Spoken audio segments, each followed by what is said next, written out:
Welcome to Tech Production Talks. I'm your host, Kevin Perea, and today's episode will be about the live performance show, A.J. Silver, Cowboy from the Bronx. The show tells the story of how a Bronx native became an internationally renowned trick riding and roping star. A.J. Silver takes us on a personal journey from a 10-year-old boy discovering horseback riding in Pelham Bay Park to becoming a professional rodeo performer. Here's a short clip of what the show will be like.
Joining us today is the show's cowboy himself, Angelo Iodice, who also goes by A.J. Silver. How you doing, A.J.? Doing great, and thank you so much for having me today. Of course, of course. So, I've seen a lot of interesting characters here in New York City, but a cowboy from the Bronx is definitely unique, So how did you even get started in that?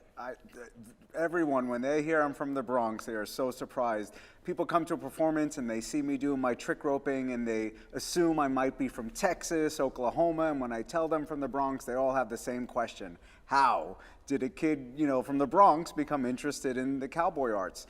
So when I was a young boy, my brother took me horseback riding on Pelham Parkway in Pelham Bay Park, and that was it. We were hooked. Every day my brother and I were at the barn, and then he took me to see the rodeo. I was 11 years old, and I saw the rodeo at Madison Square Garden, and at the rodeo they had trick riding, which is people who perform acrobatic stunts on a galloping horse. And I realized right then and there that I had to become a rodeo trick rider.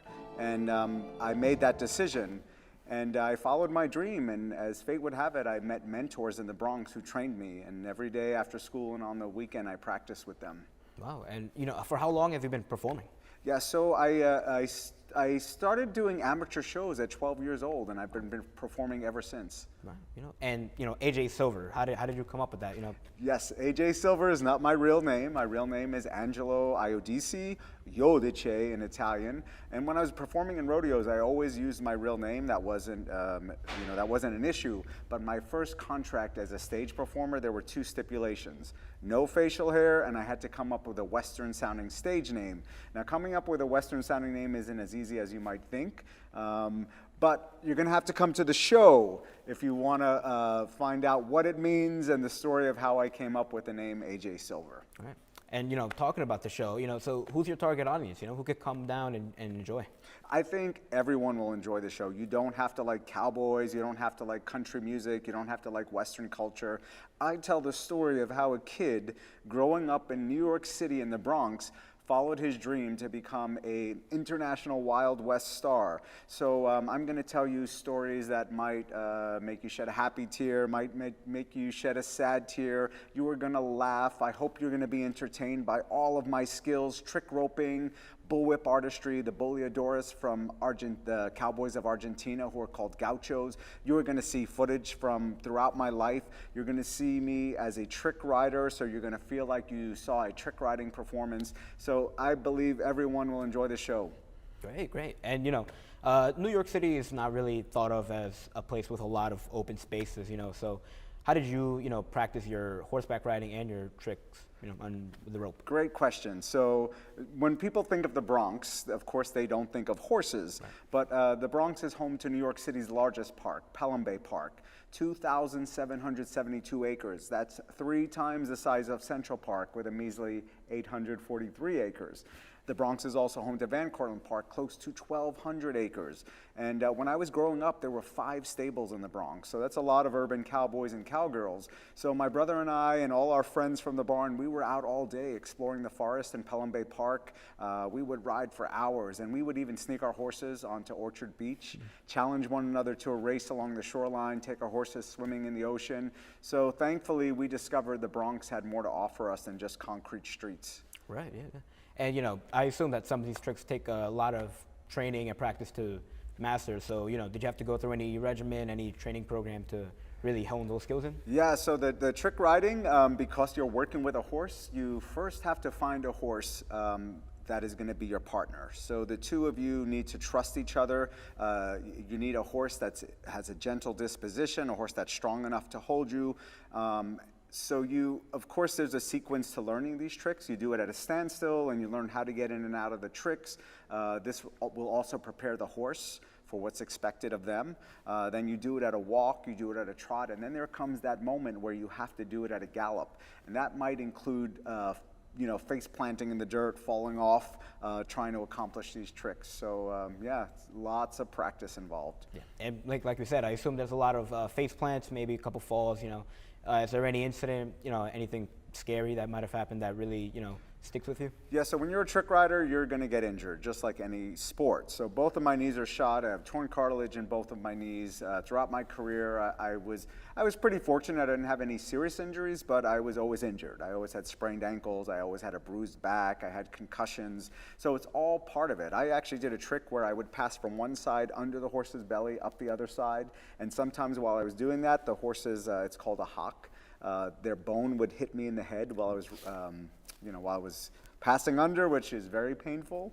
But all of my skills takes years of practice. So a lot of people think that the trick roping, there's a gimmick to it, that there's a swivel or it's tied open. It's a very delicate skill. So as you're doing your trick roping, if it touches your body or if it hits my hat, the rope dies. I also do bullwhip artistry, and I also perform, like I mentioned, boleadores, which comes from the cowboys of Argentina, who are called gauchos. And these are ropes with small balls on the end. And the act is almost like a combination between martial arts and flamenco mixed. And you spin these ropes, and you strike the ground, and you make rhythms with your feet. And it's very painful if you hurt yourself. There's been a few times where I hit myself in the head, and I had blood-filled eyes, I had black eyes. If you hit yourself in the shin, you can actually shatter your shin bone. So there's a risk to everything I do. And yeah, takes years and years of practice to learn these skills. Yeah, punching yourself in the face doesn't sound very fun. No. Yeah. Well, thank you, Angelo, for coming out. We really appreciate your time. Is there anything else you'd like to add? Thank you so much for having me. Yes, I want to invite everyone to come here next week, April 7th, 8th, and 9th at the beautiful Voorhees Theater at City Tech in Brooklyn. They built this amazing set for me. I am so excited for this opportunity to work with the students at City Tech. It's going to be a great show. I promise you, I'm going to make it worthwhile for you to come and see the show. And thank you. Yeah, of course. And everybody else, make sure to tune in on April 28th when we have the New York City Electroacoustic Improvisation Summit. I'm your host, Kevin Perea. I'll see you guys next time. And Angelo, you think you maybe, close it out with one trick? I'll give you a little sample of what I'm going to do. A little sample.